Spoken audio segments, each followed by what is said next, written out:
Mgogoro huu ni kati ya wilaya ya Kilolo na wilaya ya Iringa katika vijiji vya Ilambilole na Ilole.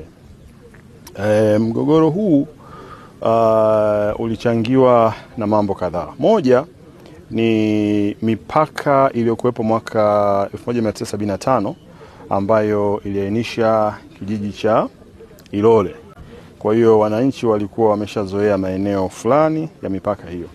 Lakini ilipokuja kukatwa sasa wilaya ya Kilolo mwaka 2002, kuna mipaka iliyotengeneza wilaya ile pale ambayo GN, yani government notice, iliyoandaa wilaya ile ilionyesha mipaka, na mipaka ile ilichukua vitongoji kadhaa na vikawa sasa kijiji cha Ilambilole. Kwa hiyo kwa maelekezo hayo, Mheshimiwa Mkuu wa Mkoa, tulikutana leo kamati za ulinzi za wilaya katika hizi wilaya mbili, yani ya Iringa pamoja na Kilolo. Kwa hiyo tumekaa tukaangalia, tukaona liko eneo kubwa ambalo lilikuwa linaaminika ni la kijiji cha Ilole, lakini GN inaonyesha iko kijiji cha Ilambilole. Kwa hiyo tulichoamua kufanya ni kutumia hekima na kuanza kupata taratibu jinsi ya kurekebisha.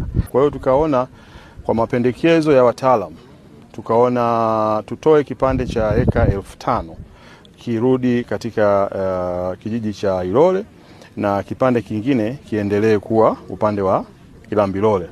Kwa hiyo kulikuwa na mvutano kidogo kwa sababu viongozi, diwani na wenye viti wameshazoea hicho kipande chote kiko upande wa Ilole. Kwa hiyo tukaamua kutengeneza mpaka ambao huo mpaka kwa urahisi kuonekana ni hili korongo. Kwa hiyo tukasema sasa hili korongo ndio liwe mpaka wetu sasa mpya, ambayo sasa huku ni eka 5,000 zinahamia eneo la Ilole na huku kuna baki eneo la Ilambilole, ili kutotengeneza migogoro mingine tena ya kwanza kuweka beacon kwenye mashamba ya watu na kuanza kuwachanganya. Lakini tulichowasisitiza ni kwamba ardhi yote hii inamilikiwa na umma, ambaye custodian ni Mheshimiwa Rais.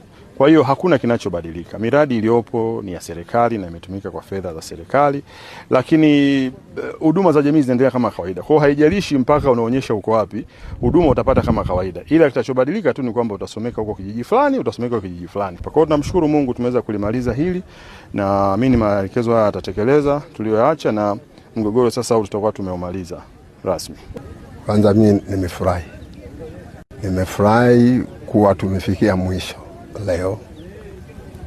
Kama anavyosema ulikuwa mgogoro wa muda mrefu, wanatuambia toka mwaka 2013, ni siku nyingi, lakini leo tumefikia uamuzi ama makubaliano kuwa mpaka urekebishwe tufuate korongo. Bongo Play TV.